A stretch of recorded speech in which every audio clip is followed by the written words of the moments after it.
Olá, vamos estar aqui falando sobre a experiência 3, a parte prática dela. O grupo é Miguel Ribeiro, Luiz Augusto e Thiago Freitas, as respectivas matrículas aqui. É matéria de prática de eletromagnetismo do professor Gerardo Piso.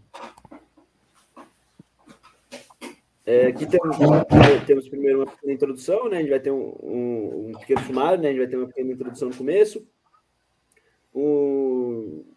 Depois vamos falar sobre o experimento da intensidade do campo magnético, do galvanômetro, do alto-falante, e depois, por fim, a nossa simulação do freio. Bom, aí o Guga vai assumir aí, falando sobre a intensidade do campo magnético. Então, a intensidade do campo magnético, como a gente pode ver ali na direita, a gente tem algumas das equações principais. Uma das coisas mais importantes a gente notar das equações do campo magnético, da intensidade do campo magnético, é a dependência dela em relação à distância. A gente tem ali o R, os R's e o L, eles são referentes à distância entre os dois corpos aí, o corpo que produz as linhas do campo magnético e o corpo que então está sendo afetado pelo campo magnético. O experimento que a gente vai fazer envolvendo a intensidade do campo magnético vai ser a criação de um gráfico da intensidade do campo magnético, que a gente vai fazer utilizando um ímã, né? Para o ímã, então, ele vai criar o campo magnético e a partir de um instrumento a gente vai medir, e fazendo essas medições a gente cria um gráfico para comparar. Se puder continuar, ir para o próximo slide. Então, o que a gente vai utilizar? A gente vai usar um ímã para criar o campo magnético, um magnetômetro para medir a intensidade do campo magnético. No caso, a gente usou o magnetômetro de um celular. E uma régua, a régua a gente vai utilizar para medir a distância entre o ímã e o celular. Dessa forma, a gente vai distanciando cada vez mais o ímã do celular para ver como isso afeta o campo magnético. Como a gente viu nas equações, é esperado que, então, a intensidade ela vá diminuindo conforme a gente vai distanciando o ímã do celular, já como a equação é inversamente proporcional à distância. Se puder continuar.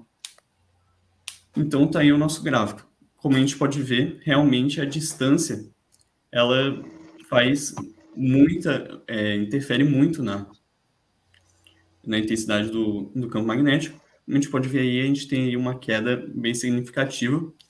A gente pode ver que o gráfico está um pouco reto, né? Então, assim, quantidades bem lineares.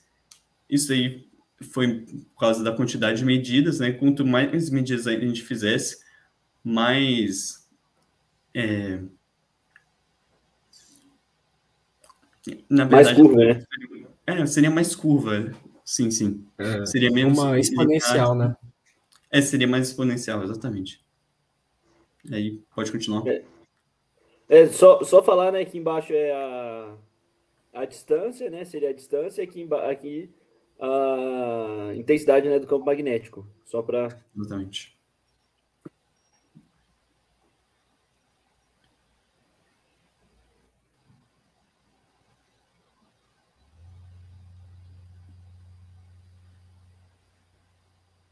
Aí aqui tem um vídeo da bússola, né, que foi também um experimento relacionado ao campo magnético, se o Google quiser falar um pouco mais como que foi feito.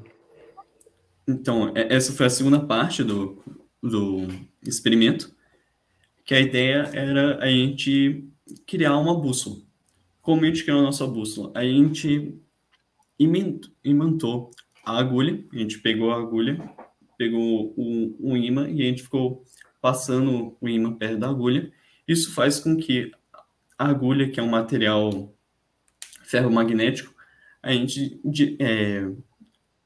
tem uma propriedade dos materiais ferromagnéticos que ele direciona os elétrons de forma que eles apontam e criam um campo magnético na mesma direção que o campo magnético que ele foi afetado.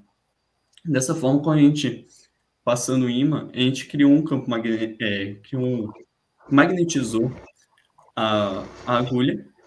Dessa forma, agora ela está atuando como um ímã.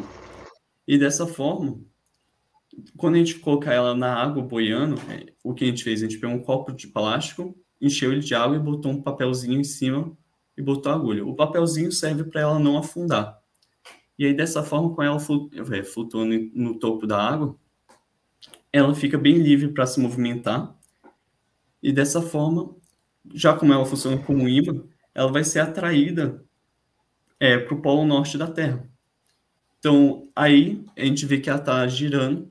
No que ela está girando, ela está se apontando para o polo norte da Terra. Depois a gente checou no celular e realmente ficou assim com uma precisão muito boa a nossa bússola. Então a gente pode ver que a gente pode criar uma bússola de forma super fácil aí com materiais que a gente encontra em casa jogado por aí.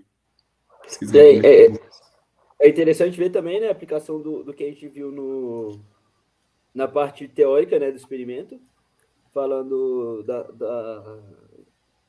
das propriedades dos materiais, né, o que o material ferromagnético, como ele se comporta, né, e a gente pode ver que a gente consegue imantar uma bússola e ela ter propriedades de um ímã por um tempo, né, limitado, é claro, mas ela possui propriedades de ímã. A gente até viu isso também na prática, no experimento do motor, né, foi até o Luiz que percebeu isso. A gente utilizou imã, a gente utilizou aqueles L's de metal e parafuso, né?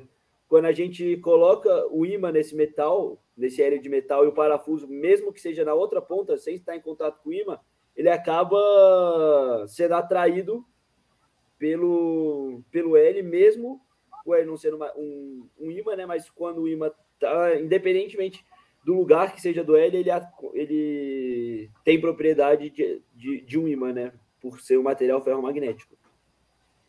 Exatamente. Isso. Então, o próximo experimento que a gente fez foi a realização do galvanômetro. O galvanômetro é um instrumento de medição de correntes elétricas e é um sistema mecânico devido às forças eletromagnéticas produzidas pela corrente. Ou seja, a gente vai ter uma corrente elétrica que vai chegar no galvanômetro e, de acordo com a intensidade dela, a gente tem aqui na direita a imagem, né, tem um medidor no que a corrente elétrica chega, dependendo da intensidade dela, a gente vai ter uma forças magnéticas, né, principalmente, devido à energização, que produzem um torque no medidor. Então, quanto maior é essa corrente, maior vai ser, então, o deslocamento rotatório do medidor, e quanto menor, então, menor será. Então, pode continuar. Então, os materiais que a gente utilizou. A gente vai estar utilizando um ímã, um fio de cobre, copo de plástico, canudo, papel e caneta. Bom, o copo de plástico, ele vai servir tanto para servir como estrutura, para a gente poder passar o ímã dentro de um eixo, para ele estar livre para rotacionar. Além disso, ele vai servir como estrutura para a gente conseguir criar uma bobina com fio de cobre em volta do copo, como a gente pode ver aí em preto. Tá meio queimado até porque a gente inicialmente usou uma intensidade ali da corrente alta e acabou chegando a uma temperatura tão alta que o durex que a gente usou para colar os fios, ou a bobina, a temperatura chegou tão alta que começou a queimar a fita. E o copo também, né? O copo ficou derretido. E o copo também. Derreteu muito o copo. É verdade. O papel a gente usou para criar essa escala no fundo, e além disso a gente usou ali o papel para criar um ponteiro ali no eixo, que também está rotacionando junto com o eixo para a gente então fazer essa medição. Pois é, eu até coloquei o canudo, né, que a gente tinha utilizado antes para usar nessa parte aqui, mas depois a gente utilizou mesmo o papel, né, colado com fita, e acabou sendo mais preciso do que o canudo. Só explicando o motivo do canudo estar aqui.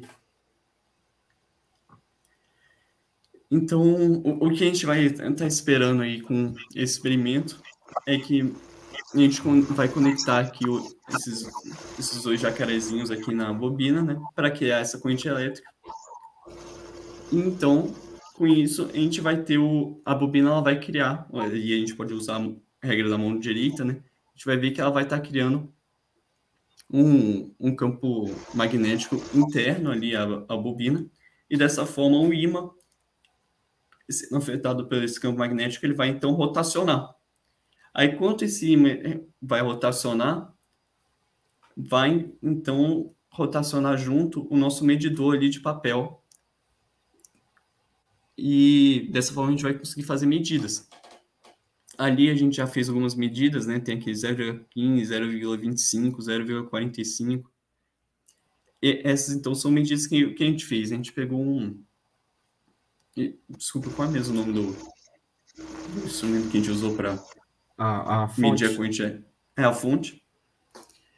E aí a gente ligou então a fonte no nosso galvanômetro e foi vendo quanto que ele deslocava para cada certa quantidade. Então, quando ele estava marcando 0,15, ele estava nesse ponto que agora a gente marcou de caneta 0,15, 0,25. A gente foi fazendo esses saltos porque, claro, o nosso galvanômetro não é completamente preciso, então vai ser um pouco difícil da gente medir pequenas diferenças de 0,01 ampere. Então, dessa forma, daí a gente foi pulando de 5 em 5 ou de 10 em 10, para ir tendo assim, uma ideia geral assim, de qual vai ser o valor. Nisso, Pode... nisso Não, até a gente por favor. conseguiu uma precisão, né, até 400 miliamperes, que é acima disso a gente já não percebia tanta diferença, assim. Então, mesmo aumentando a corrente, ele não mudava muito de lugar. Eles dependia, né, do ímã, né, e até Isso. mesmo da parte mais mecânica que o papel começava a ficar variando muito, O né? peso também, né? Ele Uhum. não conseguia girar. Era mais um problema mecânico do que do galvanômetro, do que da parte eletromagnética, né?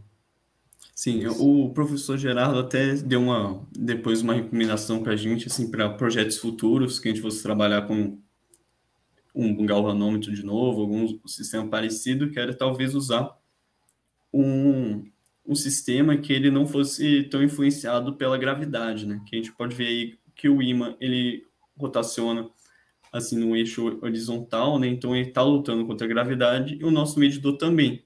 Talvez se a gente tivesse então feito aí o eixo na vertical, que o ímã girasse assim, em vez de assim, né?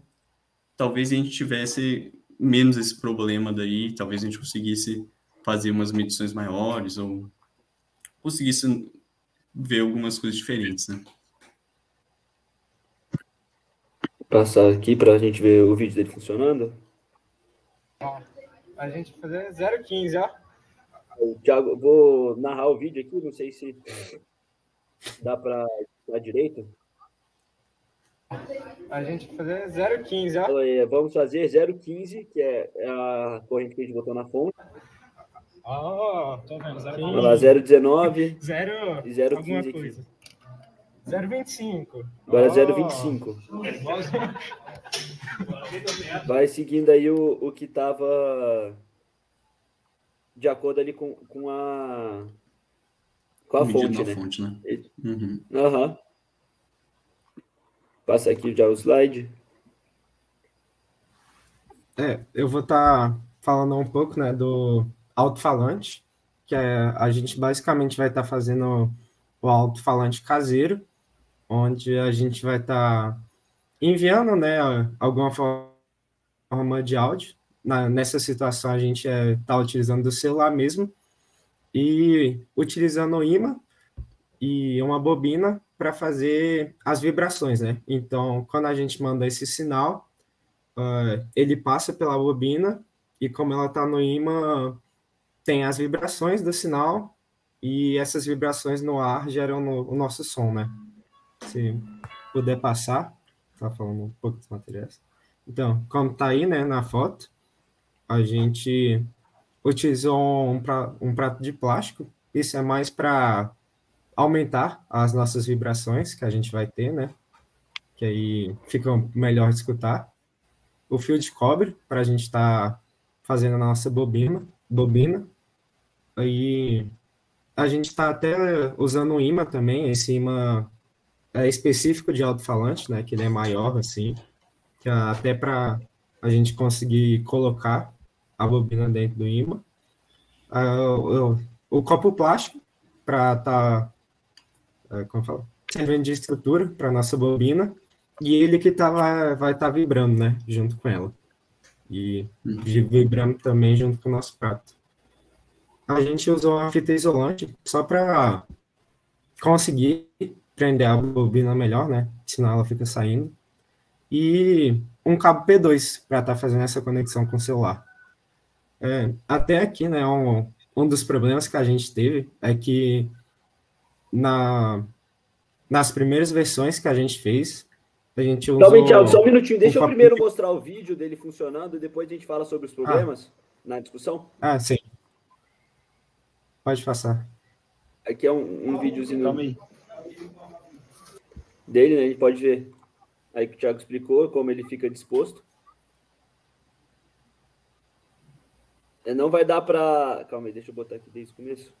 Deu uma travada. Não vai dar para ouvir porque estava muito barulhento. Até... Calma aí.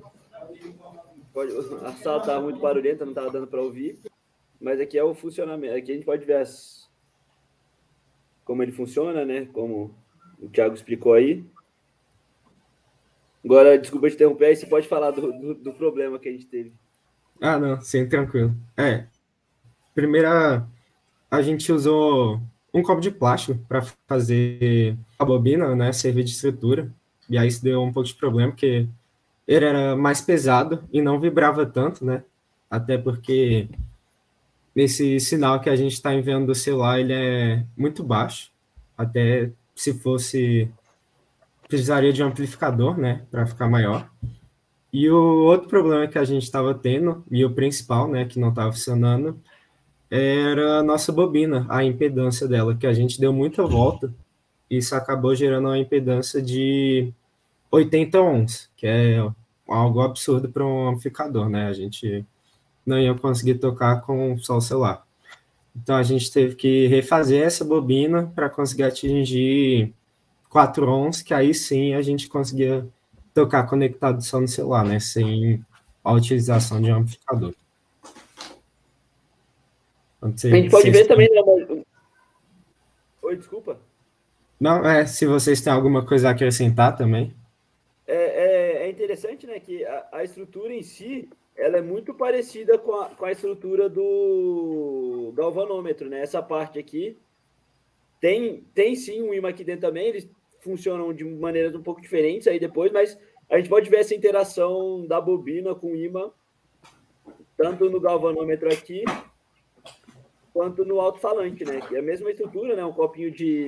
Esse copinho pequeno, né? De, sei lá de quê, de xarope, de café. E a gente pode ver, né? A estrutura bem que lembra muito uma da outra. Por mais que para intuitos completamente diferentes, uma é mais uma coisa de medição, outra já é uma coisa prática, assim, uma coisa já mais pronta, né? Como se fosse o final, mas utilizando uma estrutura muito parecida. A diferença, né? Nessa aqui o imã fica fora, na primeira o imã dentro.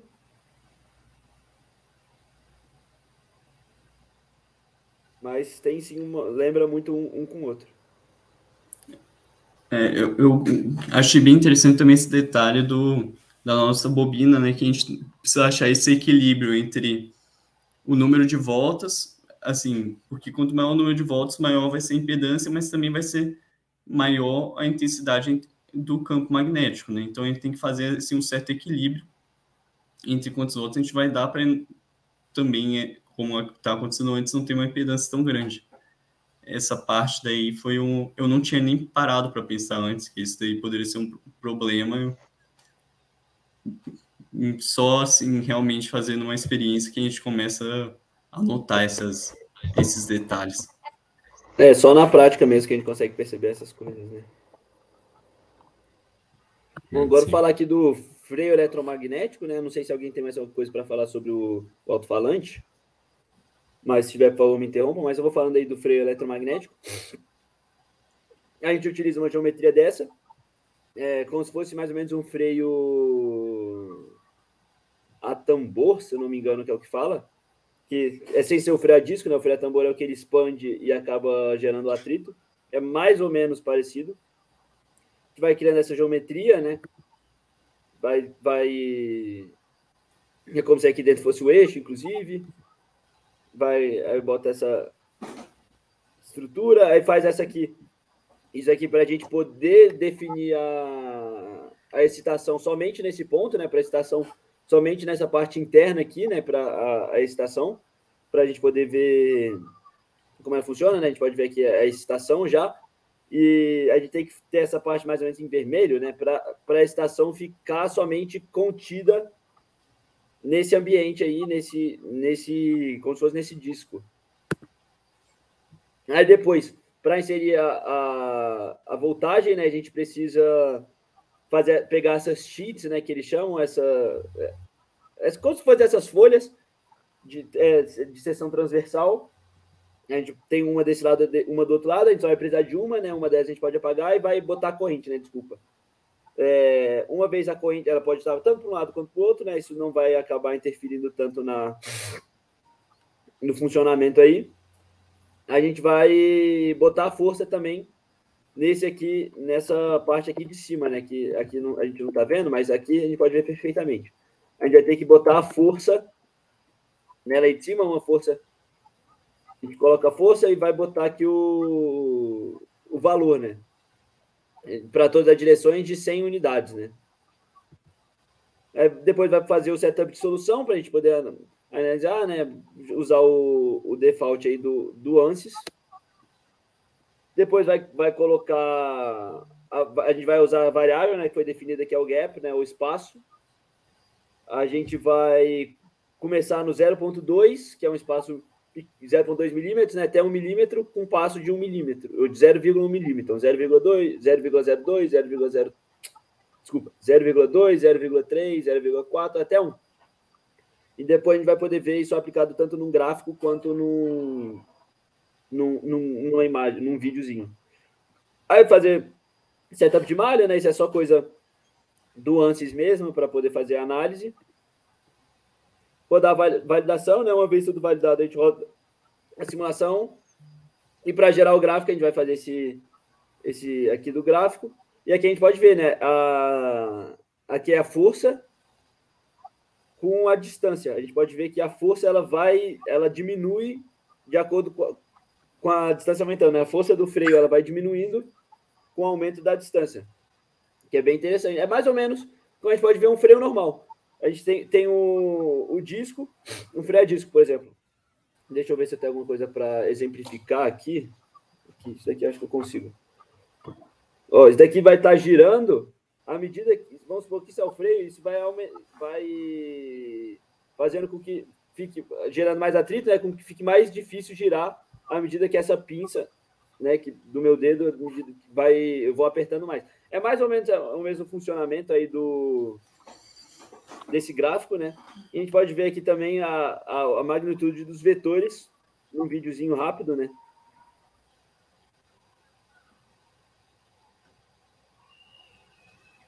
Também a gente pode ver de acordo com o gap, né? E como a força vai... Aqui é um pouco diferente, né? Essa imagem, né? Ela é o contrário. Quanto maior o gap, maior a força. Desculpa, Ih, caramba, calma aí, só um minuto. Ó, quanto menor o gap, maior a força. Isso aí já vai na força aplicada no freio, né? A força aplicada no freio com um gap de 0,2 metros ou milímetros.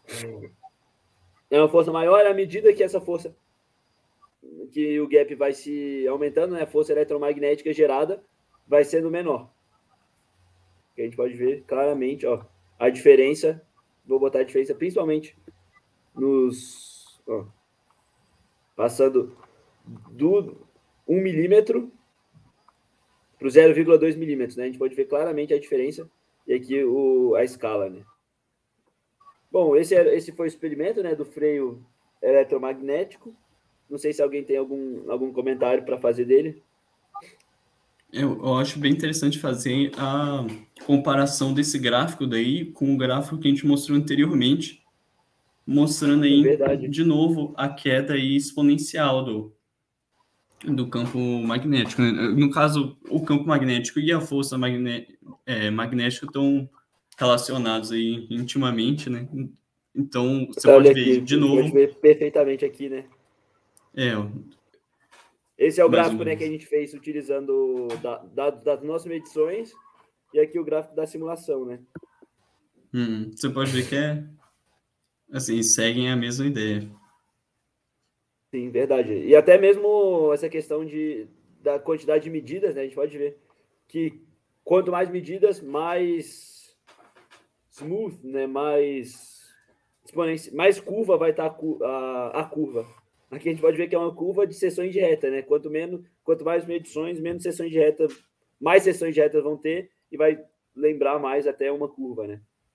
Como nessa parte mais aqui, né? Que tá um pouco mais, a partir daqui, né? Tá um pouco mais lembrando, sim, uma curva. O Thiago caiu, não sei o que aconteceu, mas a gente vai continuando aqui.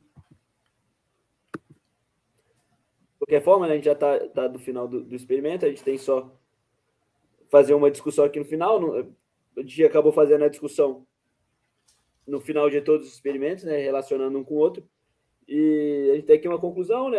É interessante ver a teoria que a gente viu na parte teórica, tanto como foi dito lá dos materiais ferromagnéticos, dessas coisas. Não sei, só deixa eu falar um negócio aqui, Gu. Se você puder ir vendo se o Thiago falou alguma coisa, não sei se ele mandou alguma coisa. Eu fico de olho aqui no nosso grupo. Mas então aí a possibilidade de ver aí a teoria, né, na prática. E aprendendo a utilizar nossas ferramentas, né, aperfeiçoando aí nossos conhecimentos, nuances. Trabalho em grupo, sempre, tanto entre o nosso grupo como com outros grupos, né, a gente vai podendo trocar informações, né, com os outros grupos, né, pedindo alguma ajuda, alguma dúvida. E realmente o aprendizado com erros, como o Guga falou aí mais cedo, a parte do... Thiago entrou aqui de novo. Vou botar ele aqui, não sei se vai funcionar. Bom, mas como o Guga falou, né, na parte da resistência. Da bobina, né? Que a gente só pôde realmente entender como funciona depois de ter errado e aprofundar, né? Tentar entender por que deu errado. Muitas vezes a teoria é aquele cabo dali, ele é um cabo perfeito, né? Conduz perfeitamente a corrente elétrica. Então ele não tem nem impedância na teoria. Agora na prática, é claro que ele vai ter. É um negócio que, como a gente está tão ali só vendo teoria, quando chega na prática a gente esquece desses detalhezinhos. É realmente muito legal a gente poder lembrar, né, que na prática as coisas não são tão fáceis assim. Pois é. Aí, aqui foram as nossas referências, né, utilizadas no experimento. Fica aqui o nosso agradecimento, né? Infelizmente o Thiago caiu aí no finalzinho, mas ele pôde participar de toda a discussão. E fica aqui o nosso agradecimento pela atenção. Posso encerrar? Alguma conclusão? Eu acho que é isso mesmo. Acho que então tá, muito o Thiago obrigado. ainda está um pouco travado. Mas é isso, então. Tchau, tchau.